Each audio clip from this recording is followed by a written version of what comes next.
Hello, Jacksonites, and welcome to another horror movie review. It's October, Halloween is coming up, so I'm just going to rank up some horror movie reviews for you guys because I'm in a horror mood, plus what the hell. Again, Super Kaiju Binge is not being canceled, it's just being done whenever I feel like it's going to get done. So there you go, don't fret. But today, we will be reviewing a very special movie to me. One of my favorite horror movies of all time. Probably, I would say, is just in general one of my favorite films overall. 1981's An American Werewolf in London. With this year being its 40th anniversary, and especially with it being the Halloween season, there ain't no better time to give this movie a review. I've been wanting to review this movie for a long time. Probably as long as I've been wanting to review The Thing. But for some reason, this one just took me longer. I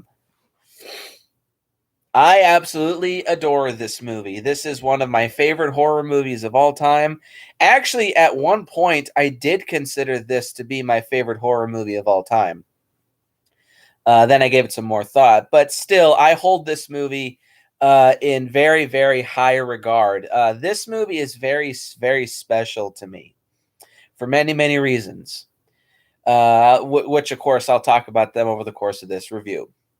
So, let's talk about werewolves for a minute. Of all of the giant menagerie of various supernatural cryptids and monsters that supposedly and not really exist in on this planet that we call Earth, probably the two most famous is, of course, vampires. Well, three: ghosts, vampires.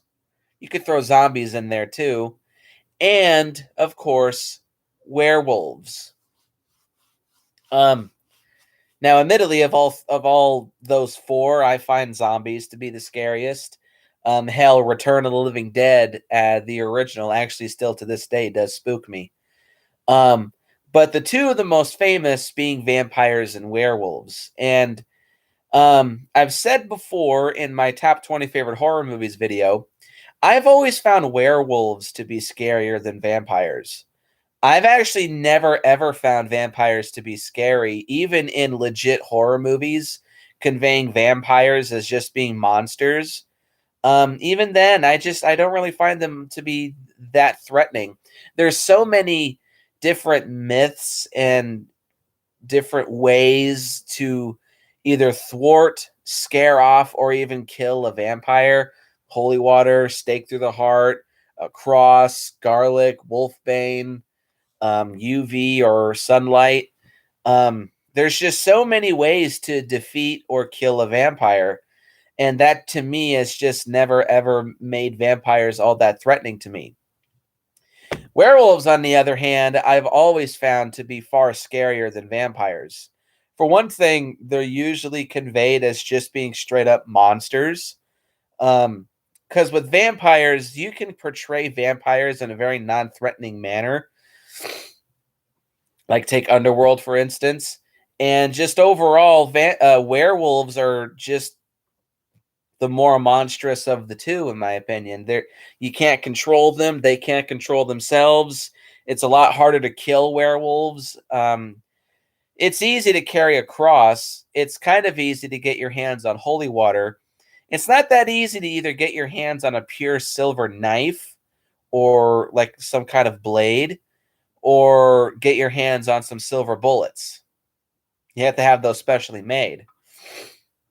So yeah, I've always found werewolves to be scarier. And when I was younger, like in my early days of when I first started watching videos on YouTube when I was about 11 or 12 years old, for some reason, I was just obsessed with werewolves. I would watch werewolf videos all the time. I would watch clips from various werewolf movies. I would watch like homemade werewolf short films. I would watch lore videos on werewolves. I would watch just everything werewolf related. Hello. For some reason, I don't really know why. I was just obsessed with werewolves. And I think a lot of that had to do with this movie because, so getting into my personal history with An American Werewolf in London, I saw this movie when I was 8 years old for the very first time. Back in the days when AMC was cool and they would show nonstop horror movies on FX or AMC um, all month long during October. And this movie was those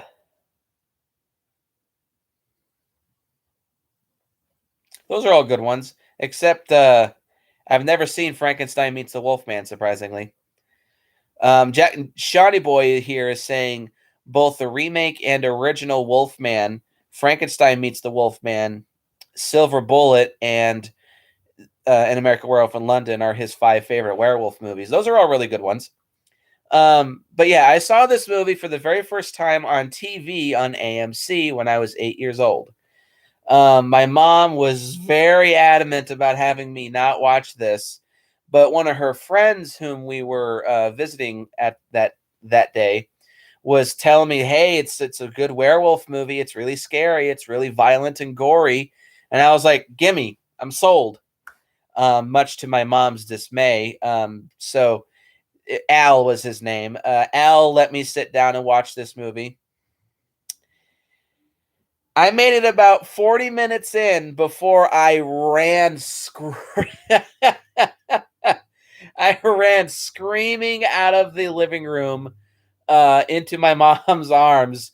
And this movie scared the living shit out of me. I would actually say this is one of the top 5 scariest movies that I've ever seen throughout my life. The others being the original and remake of Dawn of the Dead, The Return of the Living Dead, the original, Aliens, and An American Werewolf in London. Those are the 5 movies that have scared me the most throughout my life, with the original Paranormal Activity and The Zombie Diaries being a close 6th and 7th. I have not seen Wolf with Jack Nicholson, though that does look like an interesting movie. And I have seen An American Werewolf in Paris, and that movie is not very good at all. Oh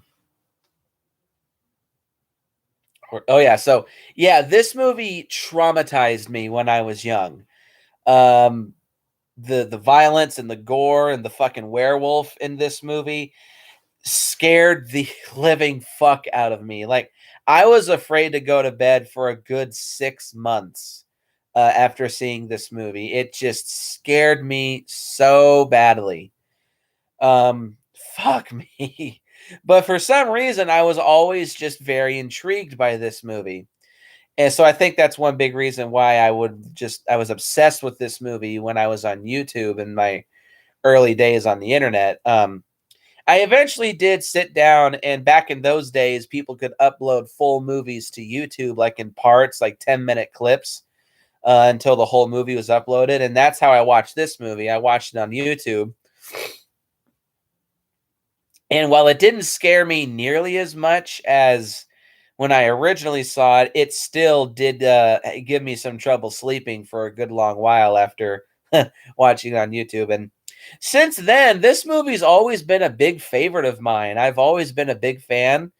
I love showing this movie to others, but surprisingly, I've actually haven't seen this movie that many times. I've seen clips of it multiple times, like the Moors scene, the Werewolf Transformation scene, um, and what's another one? And of course, in my naughtier days when I was going through puberty, the shower scene, to not be too crude, but yeah, watched that a lot. But from beginning to end, I've actually seen this movie maybe 10 times. No, not 10 times. More like 20, but 20 spread out over a good chunk of time throughout my life. My fondest memory of watching this movie, though, was on my 19th birthday when me, my friend Grayson, and my brother had a double feature of watching this and the remake of The Wolfman in one night. A naked American man stole my balloons. What? Probably one of the funniest scenes in this movie. Um,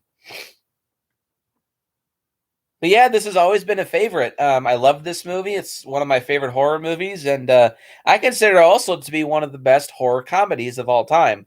Even though, like, it's not laugh out loud, out and out funny. This movie does have a good sense of humor to it. And this is, of course, because this movie was directed by famous comedy director John Landis. John Landis wrote the first scrap. It's kind of a funny story how this movie came to be. John Landis wrote the first draft of this script back in 1969 and had it shelved for over a decade. Financiers believed that this movie was considered to be too frightening to be a comedy, but also too funny to be a horror film. But after achieving success in Hollywood with the comedies The Kentucky Fried Movie, which I've never seen, National Lampoon's Animal House, which I have seen. Wait, no, I haven't seen that. I'm thinking of something else.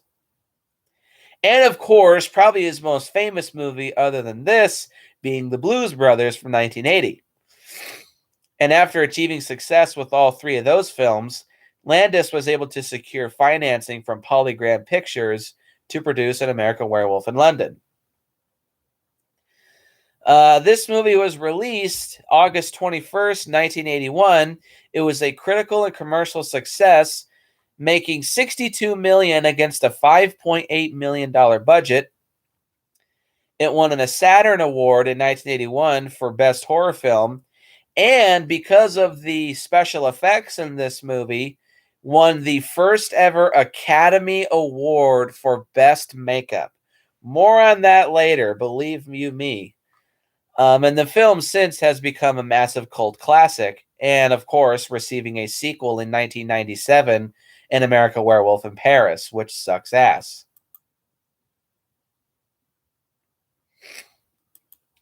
So with all that being said, let us get into the plot of An American Werewolf in London, which that title is almost as bad as GMK. Two American backpacks. Bleh. Two American backpackers from New York City, David Kessler, played by David Naughton, whom this is the only movie that I know this guy in, and Jack Goodman, played by Griffin Dunn, whom the only other movie I know that he's in was, I think it was My Girl.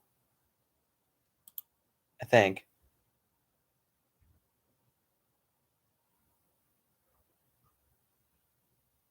Hold on one sec.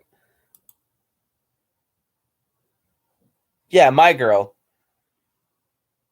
That coming of age comedy drama with Dan Aykroyd and Jamie Lee Curtis.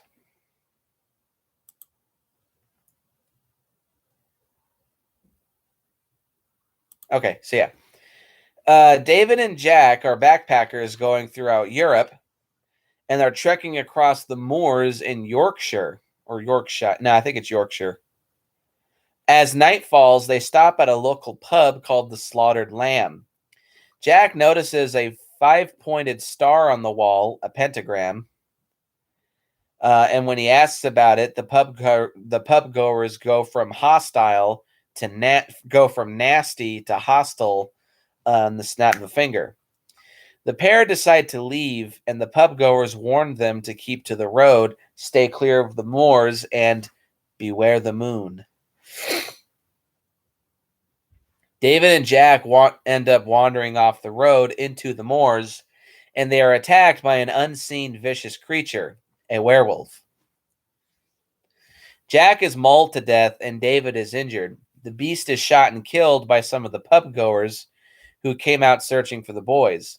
Instead of a dead animal, David sees the corpse of a naked man slathered in blood lying next to him before passing out. David wakes up 3 weeks later in a hospital in London. He is interviewed by Police Inspector Villiers, who tells him that he and Jack were attacked by an escaped lunatic. But David insists they are attacked by some sort of rabid dog or wolf. And then, out of nowhere, an undead Jack appears to David and explains that the beast that attacked them was indeed a werewolf, and reveals that David is now a werewolf himself. And Jack is also curse to linger undead for as long as the bloodline of the werewolf that attacked them survives, but also to prevent David from inflicting the same fate onto anyone else. Doing this because Jack urges David to kill himself before the next full moon so that he doesn't turn, which, of course, he does not believe. Dr. Hirsch takes a road trip to the slaughtered lamb to see if what David has told them is true. Oh, wait, real quick, before we begin, a word from our sponsor.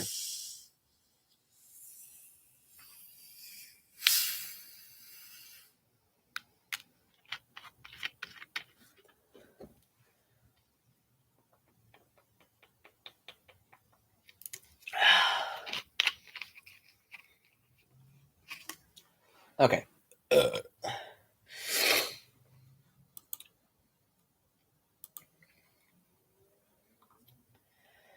Anyway, so yeah, Dr. Hirsch takes a road trip to see if what David has told him is true, and when asked about the incident, the pub goers deny any knowledge of David, Jack, or the attack. However, one distraught pub goer speaks to Dr. Hirsch outside the pub and says David should not have been taken away and that everyone else will be in danger when he transforms. Upon his release from the hospital, David moves in with Alex Price, a young, played by Jenny Agutter. The only other movie that I know her in is the foster mom in Child's Play 2. A young nurse who grew infatuated with him in the hospital. He stays in Alex's London flat where, in no time whatsoever, they start shower shagging. Afterwards, post-coitus, Jack, in an even more advanced state of decay, appears to David to warn him that he'll become a werewolf the next night. Jack again advises David to take his own life to avoid killing innocent people, but David refuses to believe him. When the full moon rises the next day, David painfully and iconically transforms from his human form into a werewolf. David, now in werewolf form, prowls the streets and the London Underground, killing and slaughtering 6 people in the process. He wakes up the next morning naked on the floor of a wolf enclosure at the London Zoo with no recollection of what happened and manages to make his way back to Alex's apartment. After realizing that he has indeed become a werewolf and was responsible for the previous night's murders, David unsuccessfully and kind of hilariously attempts to get himself arrested in Trafalgar Square.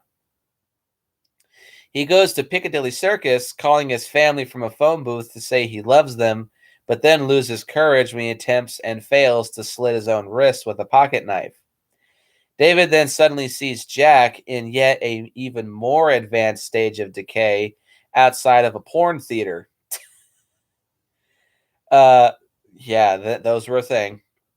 Inside, Jack is accompanied by David's victims from the previous night, most of whom are furious with David and suggest different methods for him to commit suicide.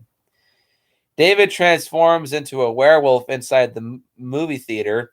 He decapitates Inspector Villiers with one bite and wreaks havoc in the streets of London, causing the deaths of many drivers and bystanders. He is ultimately trapped and surrounded in an alleyway by the police. Alex runs down the alley in an attempt to calm David by telling him that she loves him.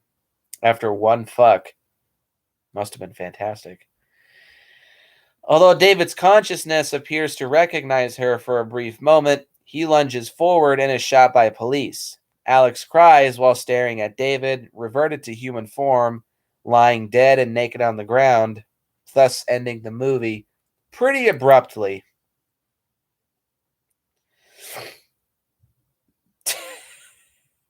Well, keep dreaming, shiny boy.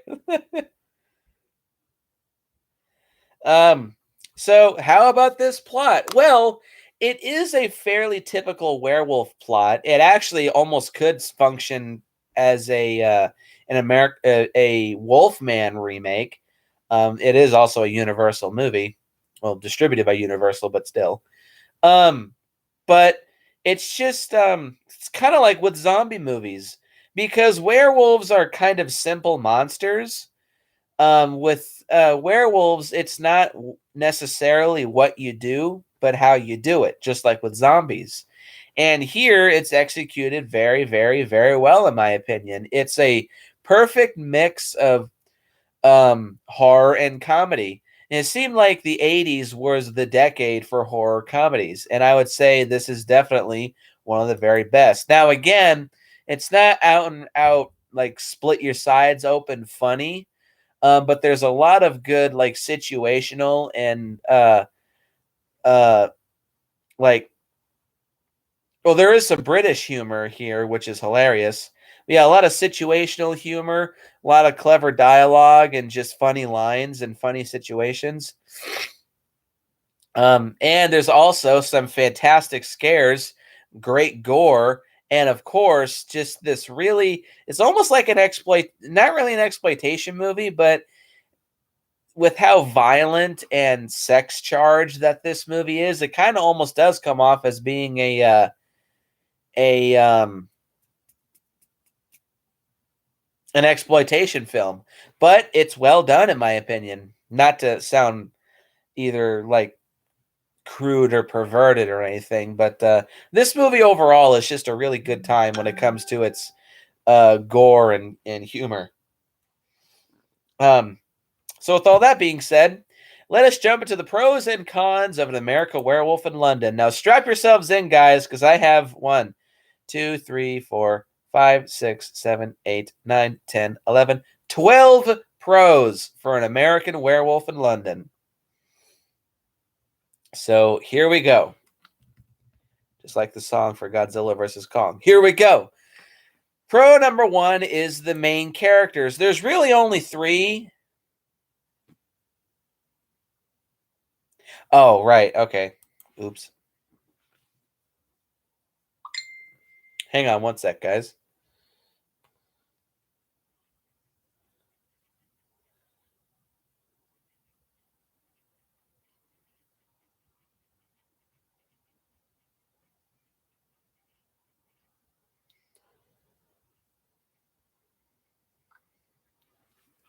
Okay.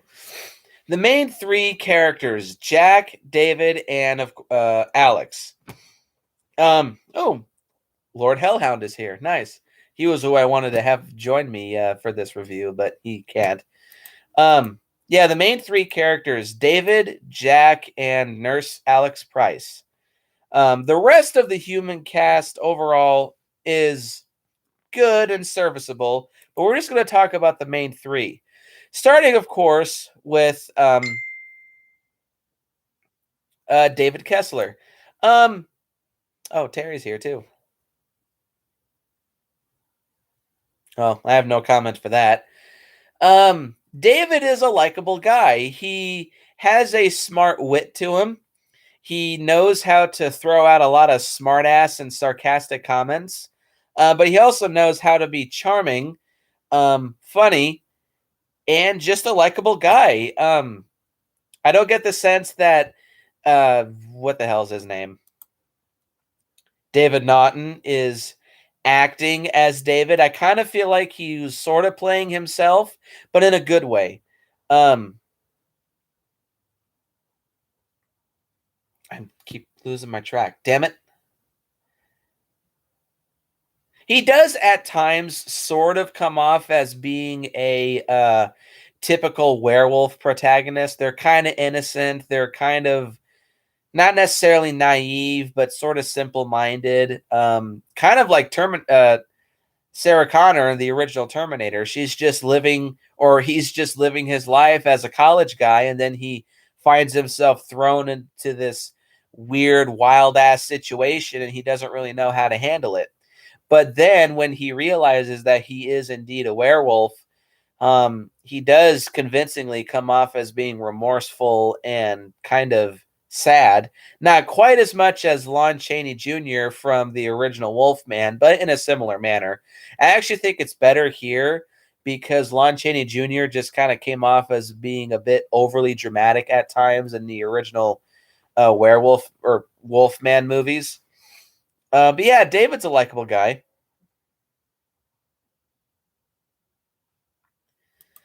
Then the next character we have is Griffin Dunn as Jack Goodman.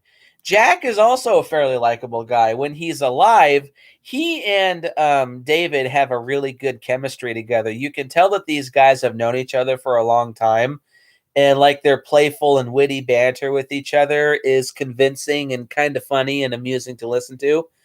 And David does come off as being convincingly upset when Jack is killed, and like his grieving over Jack's death is apparent and well conveyed, in my opinion. But also, just overall, Jack does a good job playing a corpse. He still obviously has not all of his faculties, but he's still sentient. He still has his, yes, Terry, at America Werewolf in London. He still has his personality, and he's totally cognizant as a ghost. And he also kind of he does retain his sense of humor. One of the not to talk about the humor, but one of my favorite little funny scenes is after the round of coitus. Um, David gets up and takes a midnight leak. Then he sees that his medicine cabinet mirror is closed or is open. So when he closes it, boom, there's Jack in the reflection. He goes, "Ah, you're not real. Oh, don't be a putz, David. Come here. A nurse, huh?" um, so he's in a shitty situation, but it still is apparent that he's got his sense of humor intact, and he just likes to wink, wink, nudge, nudge, mess with David a little bit. um, and also, his first appearance as a ghost is also a funny bit. Can I have a piece of toast? Get the fuck out of here, Jack. Thanks a lot. Like, gee, thanks, dude. He's like, gee, you see me in the afterlife. I'm proof that there is an afterlife. And the first thing you say is, fuck off? Fuck you too. I may as well talk about. Well, hang on. I'll talk about that in a minute. And then, of course, there's Jenny. I don't know how you pronounce her name. Jenny Agooder as Nurse Price. Bleh, Nurse Alex. I can't talk today. Nurse Alex Price. Slightly a simple character, but oh yeah, the Michael Jackson Thriller video. Shut up, Sean. Don't indulge any of your hot nurse fantasies all over my live stream, dude. Flattering, but not really. Why did I say that? Fuck it. She does a good job with what she's given. She's kind of a simple character. Like all she does is really show up to be something for David and the male members of the audience to ogle at, and especially when they do the whole in out and out. And then at the end, she's just there to be a little bit of a cliche. Oh, like don't attack people. I love you. Stuff like that, which goes nowhere. But she does have good chemistry with David. And, seeing it now, it's a little strange that these two happen to fall in love with each other over maybe 3 or 4 days. But still, you actually do kind of buy their legit feelings for each other.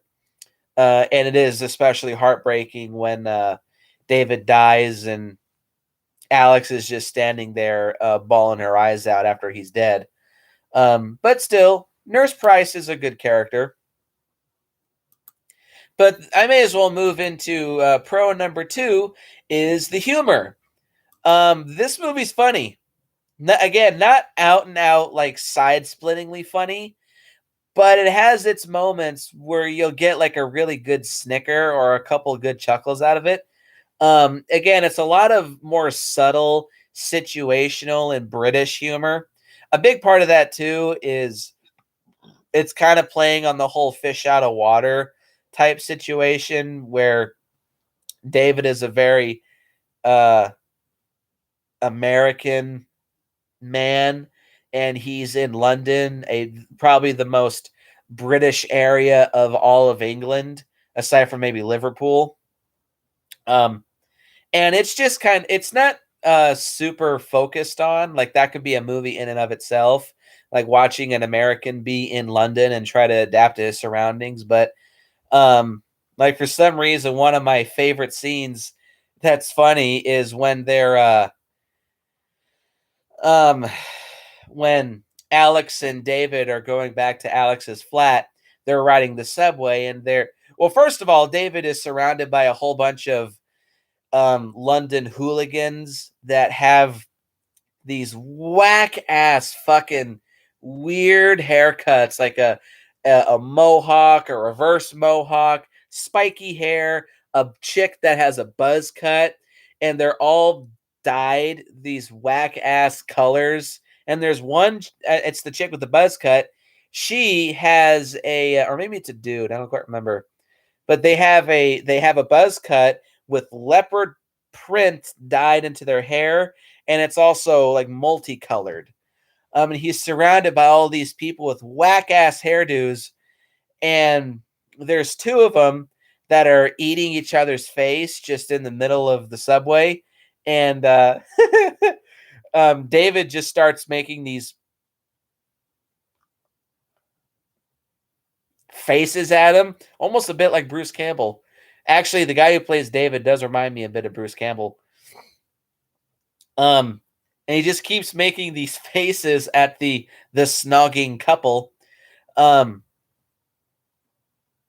and then they all turn around and start looking at him and give him the stink eye. And then he's like, again, it's like this awkward situational humor that it gets a good crack out of you. And there's also some really good just like random funny lines, like "Can I have a piece of toast? Get the fuck out of here, Jack." um, the dream scenes also can be kind of funny, but there's also a naked American man stole my balloons. After David wakes up after his first werewolf transformation, he wakes up surrounded by wolves, and the wolves are like giving him the lovey-dovey looks. And then he's like running around trying to stay hidden with both of his hands covering his junk, and just him running around butt ass naked, bumping into a couple of Brits. Like when he bumps into an older British woman, he just goes, "Excuse me," with a shit-eating grin on his face, and he just runs away. And she's like, "Americans." She doesn't say that, but the look on her face makes it look like that's what she was thinking. And then he's hiding behind a bush, and he wants to steal this boy's balloons to hide his junk. So he says, "Hey, you little boy with the balloons, come here. If you come here, I'll give you a pound. 2 pounds. What does an American want with my balloons? Here, I'll show you. Thank you." Zip. um, And after stealing the balloons, which this is a little weird because, like, what was the point other than just to be funny? But he also runs past another snogging couple, and he swipes this lady's coat. And then he's standing in a subway wearing this obvious, very feminine jacket, and he just goes, "A lot of bad weather we've been having lately." And just acts like casual, everyday occurrence. Yeah, there's lots of moments where the humor does grow on you, and it's again, it's not out and out funny, but it is humorous, and it'll get some good cracks out of you. Um, so that's good. Pro number 3 is the music, and pro number 4 is the songs. Not much to say about the music. The music was done by Elmer Bernstein. Um, oh damn, he was a composer for like 50 years. and he composed some of the most recognizable and memorable themes in Hollywood history. Now, the music itself for this movie is not absolutely, um, well, it's memorable, but it's not super special, but it is good. It fits the movie's theme. Like, it's scary when it's supposed to be, and it's whimsical and funny when it's supposed to be. But the main thing that I always remember from this movie is pro number 4 being the soundtrack. All the songs that are chosen in this movie are pretty damn awesome. They all have the word moon in their title, at least a good majority of them. The three most famous being Blue Moon, Moon Dance, and of course the most famous being Bad Moon Rising. I see a bad moon rising. Don't go down tonight, 'cause it's bound to change your life. There's a bad moon on the rise. That song. I always think of that song whenever I watch or think about this movie. And that's my favorite one used in this film. And it's also used during another really kind of funny scene. It's David just stalking around Alex's flat, bored and just like kind of anxiously and nonchalantly awaiting his transformation into a werewolf. Um, yeah, it is kind of, there's like one scene where a good chunk of the song is played and David is just pacing back and forth for a whole minute in the middle of Alex's living room. It is kind of funny, oddly. Yeah, I love the music and I love the songs. Pro number 5 is the suspense, which is kind of minimal, but it goes into pro number 6 is the scares. Jeez. Well, I'll also say pro number 7 is the Moors scene. The suspense is at its strongest during the Moors scene. So I'll talk about the Moors scene first. This is probably my favorite scene in the movie, honestly. Is whenever David and Jack leave the slaughtered lamb and they're walking about the moors in Yorkshire. Which talking about the scares. The werewolf howl used in this movie is so goddamn creepy. It's and I love how it's used in this movie. There's a shot where Jack and David are walking in the rain on the moors. And then it cuts back to the pub and they're just like, oh, nobody wanted them here. And you could have told them and warned them. But what do you think they would say? And then all of a sudden, you hear the first howl. The barmaid is like, do you hear that? Nope. Howls again. We must go find them. I heard nothing. And then it cuts to Jack and David on the moors, and you hear the loudest howl yet. And they both stop in their tracks, and they're just like, did you hear that? I heard that. It is kind of broken by a bit of a humorous moment with, well, what the hell was it? A coyote. There aren't any coyotes in England. The Hound of the Baskervilles, Pecos Bill, Heathcliff. Heathcliff didn't howl. No, but he was on the moors. And then the howls get even. Oh, and it's punctuated by Jack noticing it's a full moon. It's a full moon. Beware the moon and stick to the road. Oops. Then you hear the howl again, and that's when they start to get kind of spooked. Then they're just like, okay, let's just go back to the slaughtered lamb. Then they try to make their way back. The howling keeps getting louder, and then they're stopped when they hear this growling sound in front of them. And it sounds like they're being stalked and circled. Then they just keep running away, and then they realize, oh, it's in front of us. And they think it's a dog, so they just walk in the other way. They start kind of getting antsy, and they start like speed walking. Then David slips and falls, and then you think, oh, it's just another funny moment. And then out of nowhere, boom! there's the werewolf attacking and ripping the living shit out of Jack. And it's punctuated by like this, as the subtitles put it, a shrieking growl when the werewolf just comes out of nowhere and starts ripping the shit out of Jack. David runs off, but then he comes back to try to help. Jack is dead, and that's when David is attacked. This whole Moors scene is probably one of the most suspenseful, creepy, and scariest scenes in a horror movie. This was when the movie had me really fucking freaked out. And then throughout the rest of the movie, there's some really, really good jump scares, including the nightmare scenes. So I'll actually talk about my next pro. I already lost track. Fuck.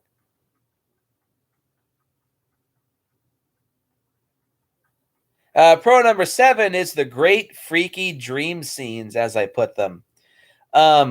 There's 3 moments in the dream scenes that I find to be freakiest. No, 4. 4 moments in the dream sequences that I find to be freaky. The first one is that this one comes off as being kind of funny, having a butt-ass naked David running about in the middle of the woods. This movie likes to show off David butt-ass naked. Okay. Is John Landis hiding something back in the 80s?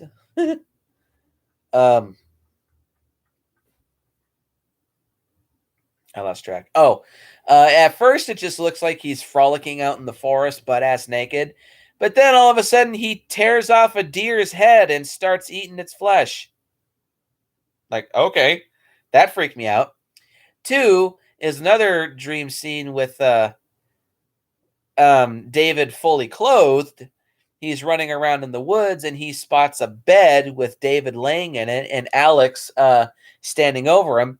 Then it cuts to David made up as like a semi-werewolf and he goes, that freaked the shit out of me. Then there's the Nazi werewolf scene, which scared the fuck out of me as a kid. Just out of nowhere, David is at home with his parents and his 2 younger siblings. He's doing homework. Then he hears some frantic knocking at the front door. And his dad opens the door. There's these freaky ass, like, demonic Nazi werewolves standing at the door. And they just gun down the entire house, gun down the kids, gun down his parents, set the place on fire, and slit Jack's throat. And the sounds they make, too. It's like this freaky, demonic, high-pitched screech. Like,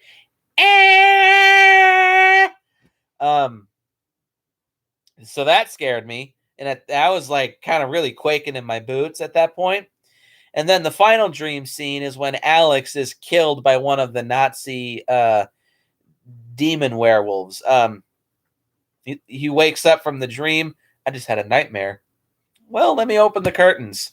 Opens the curtains, and out comes the demon werewolf with a knife, and then it cuts to a shot of the Nazi just stabbing the living shit out of Alex's body, slathered in blood, and his knife is slathered in blood too.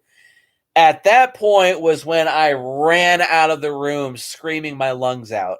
That scared the living fuck out of me. And actually, watching it last night, that scene still kind of made me jump. Because it's just so sudden and unexpected. So, yeah, again, this movie scared the living fuck out of me as a kid. And the scares throughout the rest of the movie are pretty decent, but that's definitely when the movie is at its pinnacle of scariness. Well, I mean, except for the transformation scene, but I'll get to that in a few minutes.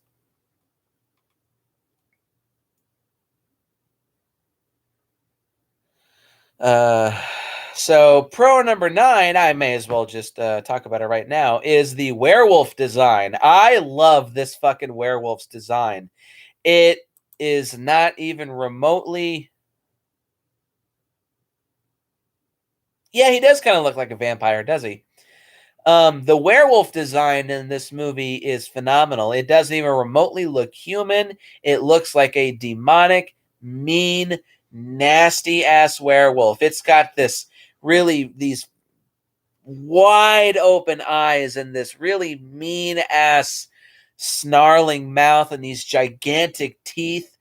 The werewolf face in this movie is freaky as fuck. It looks mean, nasty, vicious, and very unpleasant to say the least. This is probably the scariest werewolf of any movie in existence.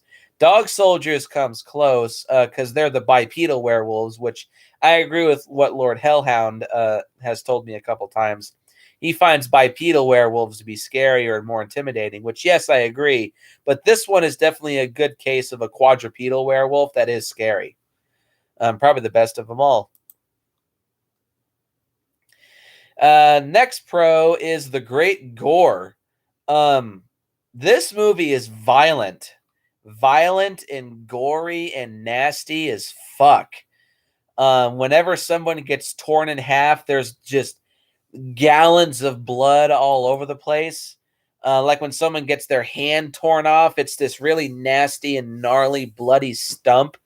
When Jack shows up first, undead and fresh, quote unquote, like he's not green or rotted. Um, well, I may as well just talk about this. The next pro, which I'll talk about because the gore has a lot to do with this, is the phenomenal ass special practical effects in this movie are absolutely stellar. So that's pro number 11. Yeah. Pro number 10 is the gore. Pro number 11 is the special effects. There's 4 movies all throughout the 1980s that I say definitively showcased why practical effects can work every single time. American Werewolf in London, John Carpenter's The Thing, David Cronenberg's The Fly, and the 1988 remake of The Blob. These 4 movies all throughout the 80s, to me, definitively showcase that practical effects in the 80s were phenomenal. And I don't know. It's hard for me to really pick which of all 4 of these have the best effects. The Thing, I think, overall just has the best of everything. But I actually think An American Werewolf in London is a very, very close second. When Jack first shows up all undead and torn to pieces, the wounds on his face are just gnarly and ragged and look gangrenous and swollen and inflamed. His throat is all torn out. His arm is ripped to shreds. He's got nasty claw and teeth marks all over his chest. He looks like he got fucked the fuck up. And it was actually slightly censored because in the original version of the movie, John Landis shot a scene where Jack actually eats food. Well, he eats food in the movie, but after he eats food, the chewed up stuff of his food would just leak out of a hole in his throat. Which that I'm actually glad was cut, because stuff like that in movies has always just kind of made me almost gag, because watching people eat is just kind of gross. But yeah, the effects on Jack's face are just gnarly and fantastic.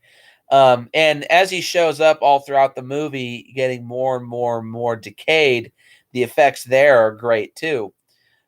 He looks like a walking corpse.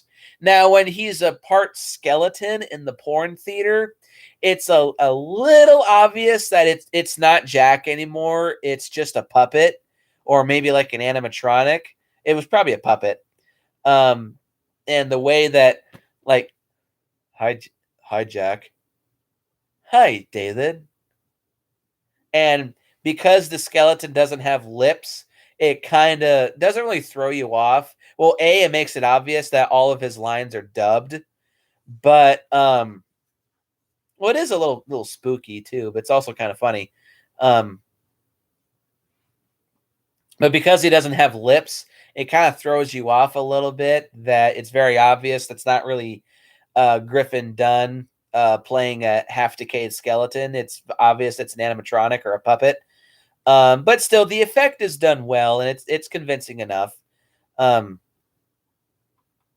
Yeah, that's great. And then, of course, the most iconic scene in this movie, and this is probably what earned this film an Academy Award. Oh, one more thing too about the gore is The gnarliest werewolf kill, aside from Jack, is when one movie theater goer is literally just disemboweled, like he has his guts torn out, his throat ripped out, and I think he has one of his hands torn off too.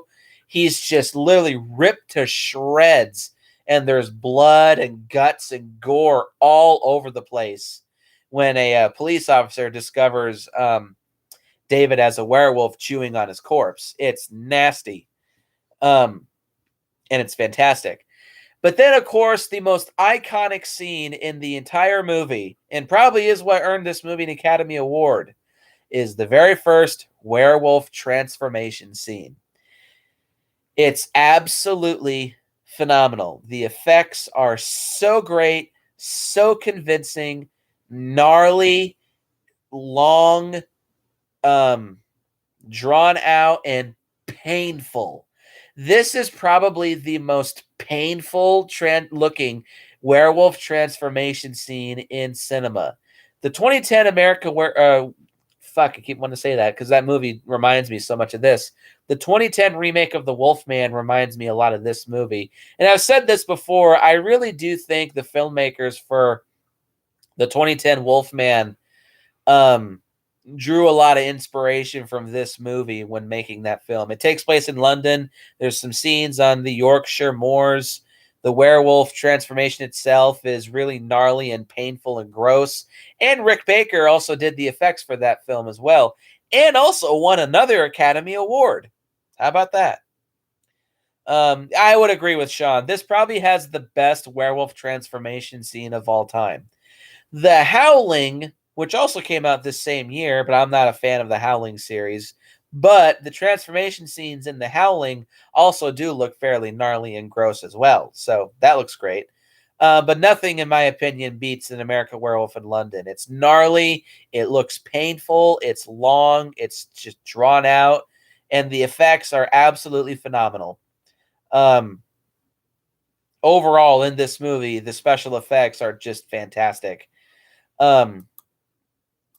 And the last thing that I'll say is pro number 10, the London Rampage scene is just all out chaos. It's so fun, so entertaining.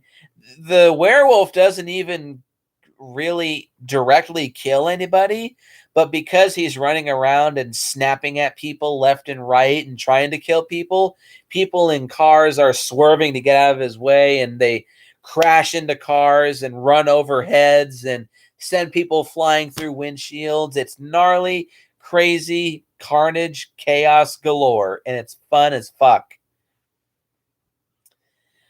So with all of these great things to say about this movie, do I have any cons? Unfortunately, this time around, yeah, I actually do. I have 2 nitpicks and 2 cons.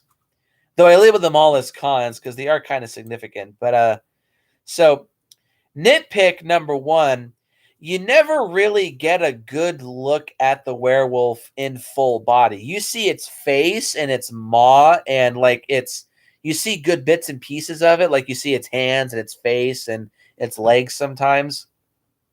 But you get very few shots where you see the werewolf in full form. Like when David first transforms, you see his whole body transformed into the werewolf, shrouded in darkness, but you can still make it out. And then that scene where he attacks that one dude in the subway, you can see a good chunk of him. I think it was a guy in a suit, like walking on frame on all fours, and that looks cool. And of course, that scene where the cop comes across the dude ripping the dude to pieces, or David ripping the dude to pieces in the theater, that's a good shot of the werewolf. But other than that, you don't really see that much of the werewolf in full form. You just see bits and pieces of him. It does work a good chunk of the time, but still, because the werewolf looks great, you want to see the whole thing in full form. And you see that very, very sparingly throughout the entire movie. This leads into nitpick number 2, where a lot of the kills, you don't really see a whole lot of the kills. Like there's a lot of what I call blue balls kills, where you see great aftermath shots of the kills, like with people being torn to pieces, and especially with the dude having his guts strewn all over the place. But like for those uh three homeless dudes and that pair of um uh ditzy London couple, you see a quick shot of David jumping out of the darkness, and you hear his screeching roar, and then he like takes a bite and then cut. It's really fast and really quickly edited, and you don't really see them get slaughtered. You just see the aftermath. And even then, the aftermath stuff, it's shown very it's shown in a very limited capacity. Um, it's not a a huge problem by any means, but it's just a little annoying upon this most recent viewing because they obviously had the money and the technicians to convey these fantastic practical effects. So why the hell wouldn't you want us to see this werewolf tear people to pieces on screen? It's just a little annoying. My first full on con with this movie, I'm not a big fan of the ending. It literally just ends with the werewolf being gunned down by police, and it kind of ends on a bit of a sad note because you grow so attached to David and Alex, especially with them as a couple throughout the film, and then just to have him die by the end of the movie. It's a stickler for typical werewolf formula, but just overall, it's just a little bit of a downer, and that's when the movie kind of loses me. Is like the last 4 or 5 minutes when David's being chased by the police. It is also abrupt too because David is shot.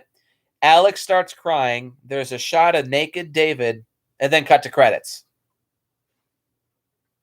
I honestly kind of suspect there may have. Well, actually, no. This is a confirmed thing because this movie was kind of not really censored, but John Landis had to cut out some scenes. And actually, there's a section here that says director's regrets.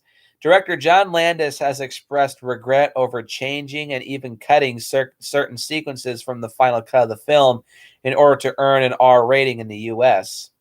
The sex scene between Alex and David was edited to be less explicit, and an extended scene showing the homeless men along the Thames being attacked by the werewolf was eliminated after a test audience reacted negatively to it.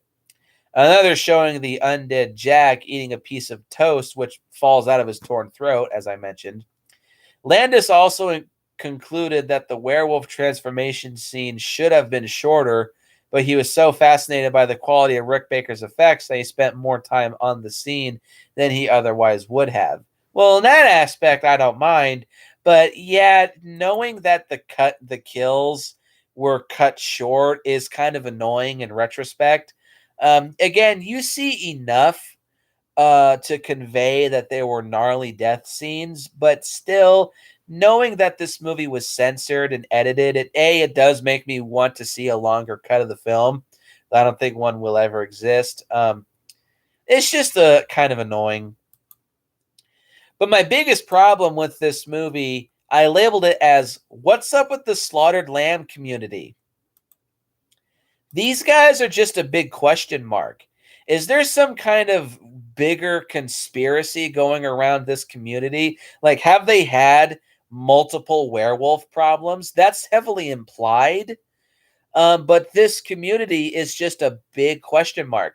What's with all the secrecy? Why are they so adamant about A, not having Americans be in the area, but also B, just keeping quiet over this whole werewolf business? Um, the only scene where we might be able to get some answers is when Dr. Hirsch goes to that community, but they're so tight-lipped and it's so like not willing to give us answers to these questions. It's kind of frustrating rewatching this movie. And also, just in general, these characters are kind of assholes. They're very hostile and have terrible customer service. Wink, wink, Eric Harrison. But yeah, like what's up with these dickheads? Why are they so secretive? Why is this a big question in the movie that's never addressed? Why? Um, Overall, though, An American Werewolf in London is one of my favorite films of all time. It's one of my favorite horror movies of all time. Easily, also, is my favorite werewolf movie of all time. I love this movie to death. And unfortunately, I'm not going to be able to give it a perfect 10 out of 10. I don't like the ending, and the community being a big question mark is kind of frustrating. But I will be giving this movie a very, very strong 9 out of 10. If you have not seen this movie and you're a fan of werewolves or just a fan of horror comedies, you really need to give this movie a watch. It's absolutely phenomenal. It's one of the best horror movies ever made. Yeah, just like Sean says, it's just really a great movie overall. So a 9 out of 10. I highly recommend it. Go out and post your comments down below and let me know what you think. Hit the like button and hit the subscribe button and share this video with your friends. What are your top 5 favorite Rick Baker films? I don't really know enough about Rick Baker's filmography to really answer that question. I can tell you that Rick Baker is probably my favorite American special effects director. Just because he's got both talent and natural skill. So yeah, I would probably say Rick Baker is my favorite guy, with Stan Winston being a close second. Again, Shawnee boy, enough with the hot nurse fantasies. um, just keep dreaming, dude. It's not gonna happen. Post your comments down below. Let me know what you think, and hit the like button and hit the subscribe button and share this video with your friends. And as always, if you're out on the Yorkshire moors and you hear this loud, ghostly howling, run. And I will see you guys in the next video.